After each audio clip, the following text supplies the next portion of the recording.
పరమేశ్వరుణ్ణి చూడాలనేటటువంటి కుతూహలం కలిగినటువంటి వాడు ఆలయ ప్రవేశం చేసినప్పుడు లింగముగా దర్శనమిస్తాడు. లింగము అంటే గుర్తు. దేనికి గుర్తు? నీకు కలిగిన ఆర్తికి జవాబు చెప్పటానికి గుర్తు. అందుకే శివాలయంలోకి ఎందుకు వెళ్ళాలి అంటే, నీకు ఆర్తి కలిగితే వెళ్ళాలి. ఏ ఆర్తి కలిగితే వెళ్ళాలి అంటే, నీకు అసలు ఈ విశ్వాన్నంతటినీ నిర్మించి నిర్వహించి లయం చేస్తున్న వాడిని చూడాలి అని నీకు అనిపిస్తే అప్పుడు శివాలయంలోకి వెళ్ళాలి. ఆ వెళ్ళినప్పుడు నీకు కలిగేటటువంటి అనుభూతి వేరు. అది లేకుండా శివాలయంలో ప్రవేశిస్తే ఉండేటటువంటి స్థితి వేరు. అందుకే లింగం నీకు కలిగిన ఆర్తికి జవాబు కాదు. పరమేశ్వరుడి వైపు నుంచి చూసినప్పుడు పరమేశ్వరుడికి అసలు రూపం ఏమిటి? ఈ రూపంతో ఉంటాడు పరమేశ్వరుడు, ఇంతే, ఇలాగే ఉంటాడు, ఇంకింతకన్నా భిన్నంగా ఉండడు అని నేను అన్నాను అనుకోండి, తప్పది. అసలు ఈశ్వరుడికి ఆకృతి లేదు. కొంచెం నేను దగ్గరికి తీసుకొచ్చి చెప్పాలి అంటే, యథార్థం అవుతుందని చెప్పలేను, దగ్గరికి తీసుకొచ్చి చెప్పాలంటే ఆయన మేలిమి బంగారము వంటివాడు. ఇప్పుడు ఆ బంగారంతో మీరు గొలుసు చేయించుకోవచ్చు, కేయూరం చేయించుకోవచ్చు, కంకణం చేయించుకోవచ్చు. అది నామరూపములుగా మీ ఇష్టాన్ని బట్టి మారుతుంది. కానీ అసలు పరమేశ్వరుడు ముద్ద బంగారం, దానికి ఏం రూపం లేదు, మీరు మార్చుకున్నారు. భగవంతుడు నాకు ఈ రూపంతో కనపడాలని ఆర్తి పొందినటువంటి భాగవతుల యొక్క కోరిక తీర్చడానికి ఆయన ఒక రూపాన్ని పొందాడు తప్ప ఆయనకంటూ అసలు రూపమే లేదు. ఆయన నిర్గుణుడు. అందుకే వేదాంత డిండిమం చేస్తూ శంకరాచార్యులు వారు అంటారు, పీఠం అంబమయం సర్వం శివలింగైశ్చ చిన్మయం సాకారంచ నిరాకారం నిర్గుణంచ గుణాత్మకం తత్వం తత్పరమం బ్రహ్మ ఇది వేదాంత డిండిమహ అంటారు. ఆయన నిర్గుణంలోంచి సగుణంగా వస్తాడు, కంటికి కనపడే రూపంలో వస్తాడు. ఎందుకు అలా రావాలి అంటే, ఏదో ఒక రూపంలో రావాలని కోరుకున్న భక్తుడు ఒకడున్నాడు, వాడి కోసం రూపం దాల్చాడు. లేకపోతే అసలు ఆయనకి రూపంతో ఉండవలసిన అవసరమే లేదు, అంతటా నిండి నిబిడీకృతమై ఉంటాడు. కాబట్టి ఆయనని ఒక రూపంతో చెప్పడం కుదరదు. ఒక రూపం చెప్పకపోతే మనసు నిలబడదు. అందుకే రూపం ఉన్నవాడా రూపము లేనివాడా అంటే, రూపముండి రూపము లేనివాడు. ఉంది, శివలింగం ఉంది, కానీ దానికి రూపం ఉందా? రూపం లేదు. అందుకే శివలింగానికి వేదాంతంలో అరూపరూపి అని పేరు. రూపమున్నది, రూపము లేనిది. ఇలా ఓ ఆకారం కనపడుతోంది, కానీ దానికి కాళ్ళ, చేతుల, ముఖమా? ఏమి లేవు. కాబట్టి అది అరూపరూపి. ఇప్పుడు ఆ శివలింగము ఒక గుర్తు.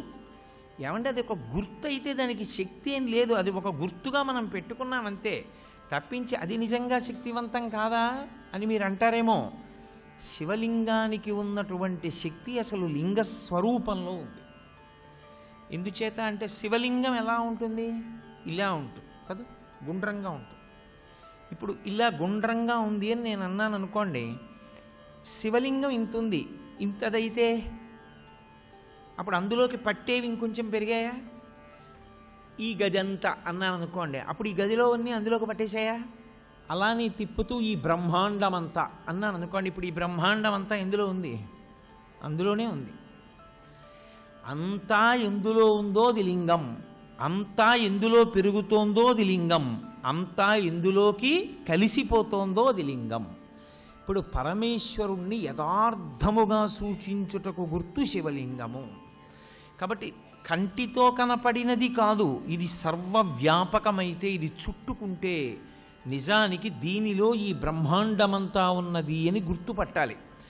సరే ఏమంటే, ఊహచేత గుర్తుపట్టమంటున్నారు మీరు, నిజమే, ఊహచేత గుర్తుపడతాం. మన ఊహచేత ఈశ్వరునికి శక్తి ఆపాదించడమా? అసలు నిజానికి శివలింగానికి ఏమైనా శక్తి ఉంటుందా అంటే, శివలింగమునకు 5 ముఖములు ఉంటాయి.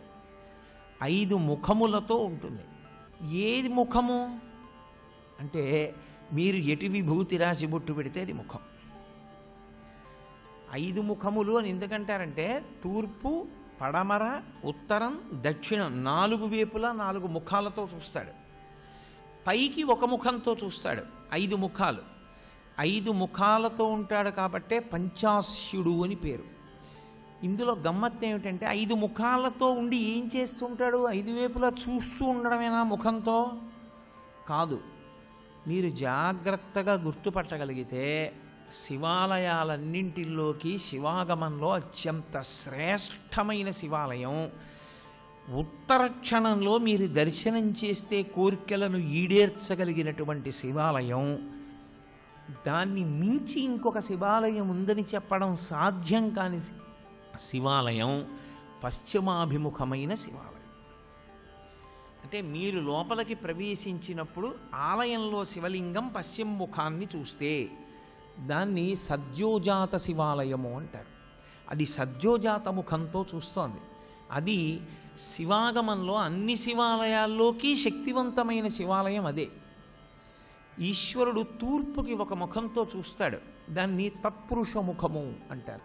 మనుష్యుడు తూర్పు దిక్కుకి తిరిగి కూర్చుంటే ఆయనకి కుడి చేతి వైపుకి ఉన్నది ఏదో అది దక్షిణం, అందుకే దక్షిణ దిశ అంటారు.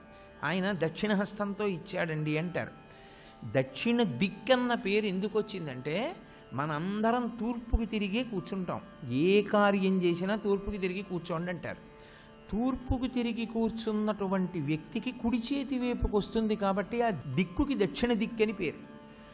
ఇప్పుడు మీరు తూర్పు ముఖంగా ఉన్న శివాలయంలోకి ప్రవేశించి నమస్కారం చేస్తే గృహస్థు ఒకలా ప్రదక్షిణం చెయ్యాలి, బ్రహ్మచారి ఒకలా ప్రదక్షిణం చెయ్యాలి, సన్యాసి ఒకలా ప్రదక్షిణం చెయ్యాలి. ముగ్గురు శివాలయానికి ఒకలా ప్రదక్షిణం చేయడానికి వీల్లేదు. గృహస్థు సవ్యాపసవ్యం చెయ్యాలి, బ్రహ్మచారి పూర్ణ ప్రదక్షిణం చెయ్యాలి, సన్యాసి అపసవ్య సవ్యం చెయ్యాలి. సవ్యాపసవ్యము అంటే గృహస్థ అయితే ఎడంచేతి పక్క నుండి తిరగాలి. ఎంతవరకు తిరగాలి? సోమసూత్రము కనపడే పర్యంతమే తిరగాలి. సోమసూత్రం అంటే శివాలయంలో అభిషేకం చేసిన తీర్థం బయటికి వెళ్ళిపోయేటటువంటి మార్గం. ఆ మార్గం కనపడుతోందనుకోండి, అభిషేక తీర్థం వెళ్ళడం కనపడుతోందనుకోండి, ఇక దాన్ని దాటకూడదు. గృహస్థు అక్కడ వరకే వెళ్ళి వెనక్కి తిరిగిపోవాలి. ఎక్కడ వరకు మళ్ళీ వెనక్కి తిరగాలి అంటే చండీశ్వర స్థానం వరకు తిరగాలి. చండీశ్వర స్థానం వరకు వెనక్కి వచ్చి మళ్ళీ వెనక్కి తిరిగి శివాలయంలోకి వెళ్ళాలి. అది గృహస్థు ప్రదక్షిణ. కాబట్టి శివాలయంలో ప్రదక్షిణము అందరికీ ఒక్కలా ఉండదు. శివాలయంలో ప్రదక్షిణం చేసేటప్పుడు పదఘట్టన వినపడకూడదు. మీ అడుగుల చప్పుడు కాని వినపడిందా ప్రదక్షిణం చేసేటప్పుడు మహాపాపం వేస్తారు ఖాతాలో. పాదాల చప్పుడు వినపడకుండా ప్రదక్షిణం చేస్తే పరమశివుడు అంత ప్రసన్నుడవుతాడు. శివాలయంలో ప్రదక్షిణం చేత వచ్చేస్తుందంతే శక్తి అంతా. ఎలా ప్రదక్షిణం చెయ్యాలని అడిగారు. నిండు గర్భిణి, కిందంతా బిందెతో నూనె పోసేశారు. ఆమెకు ఒక పెద్ద బింది ఇచ్చి నీళ్లు చంకలో పెట్టారు, డొక్కలో. ఆమె పట్టుకుంది. ఇప్పుడు ఆ నూనె ఉలికిపోయిన నేల మీద నడుస్తోంది. ఆమె ఎంత పరాకుగా అడుగు వేసి నడుస్తుందో ప్రదక్షిణ సమయంలో అంత పరాకుగా అడుగు వేసి నడవాలి, చప్పుడు రాకుండా. అదే ఉపమానాన్ని వాడింది శైవాగమం. యథాతథంగా మీకు నేను ఆ ఉపమానాన్ని అందించాను. ఈ కార్తీక మాసం మనిషి యొక్క అభ్యున్నతి కొరకు అన్ని అద్భుతమైనటువంటి విశేషాల్ని మనకి అనుగ్రహిస్తూ ఉంటుంది. అందులో మీరు జాగ్రత్తగా గమనించండి. ఒక్క కార్తీక మాసం దగ్గరికి వచ్చేటప్పటికే మిగిలిన మాసముల కన్నా భిన్నంగా కుటుంబ వ్యవస్థని నిలబెట్టుకోవడం దగ్గర నుంచి, అగ్ని ఆరాధనం దగ్గర నుంచి, ఆ గోశాలకి వెళ్ళి గోవుల్ని పూజ చేయడం దగ్గర నుంచి, దీపాలు పెట్టడం దగ్గర నుంచి, సమస్తమైనటువంటి ప్రాణులకు అనుగ్రహాన్ని కల్పించడం వరకు అన్నీ కూడా ఏ మాసంలో జరుగుతాయంటే ఒక్క కార్తీక మాసం దగ్గరికి వచ్చేటప్పటికే జరుగుతాయి. అందుకే కార్తీక మాసంతో సమానమైనటువంటి మాసము అసలు ఇక కాలము యొక్క గణన యందు లేదు. ఈ కార్తీక మాసాన్ని దుర్వినియోగం చేసుకోకూడదు. ఆకలి కొద్దిగా మందగింపుగా ఉంటుంది కాబట్టి నక్తవ్రతం చేయిస్తారు. నక్తవ్రతం అంటే రాత్రుళ్ళు ఎలాగో పొడవుగా ఉండి పగళ్ళు చాలా చిన్నవిగా ఉంటాయి కనుక పగటి పూట ఉపవాసం ఉండి రాత్రిపూట భోజనం చేస్తారు. అనేక రకాలుగా భగవంతుణ్ణి కీర్తించి మార్చి మార్చి ఇంద్రియములను భగవంతుని యొక్క సన్నిధానమునందు పెట్టడానికి ప్రయత్నం చేస్తారు. ఇన్ని రకాలుగా మనిషిని అనుగ్రహించేటటువంటి విశేషములన్నీ కూడా కార్తీక మాసంలో జరుగుతాయి. కార్తీక మాసం శివకేశవుల మధ్య ఏ భేదభావన పొందకుండా ఉండడానికి ఆలవాలమైనటువంటి మాసం.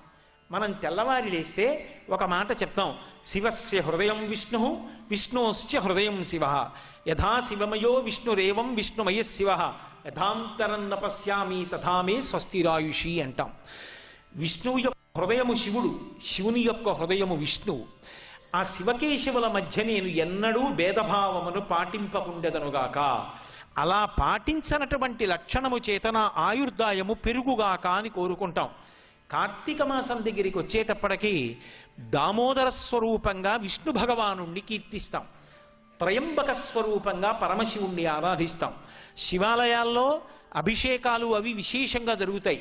విష్ణువాలయాల్లో విష్ణు సంబంధమైనటువంటి ఆరాధనలు, తులసి అర్చనలు, విష్ణు సహస్రనామ స్తోత్ర పారాయణలు విశేషంగా జరుగుతుంటాయి. ఆ శివుడు ఆ కేశవుడు ఇద్దరు కాదు, ఉన్నది ఒక్క పదార్థం. ఒకనాడు శివుడిగా ఒకనాడు విష్ణువుగా కనపడుతుంది. కాబట్టి ఎవ్వడు సృజించు ప్రాణుల ఎవ్వడు రక్షించు త్రుంచు ఎవ్వడు అనంతుండెవ్వడు విభుడెవ్వడు వాడి విధమున మనుచు వెనుచు హేలారతుడై. ఆ ఒక్కడే సృష్టి చేస్తున్నాడు, స్థితి చేస్తున్నాడు, ప్రళయం చేస్తున్నాడు. ఆ ఉన్న ఒక్క పదార్థమే ఇన్ని చేస్తోంది.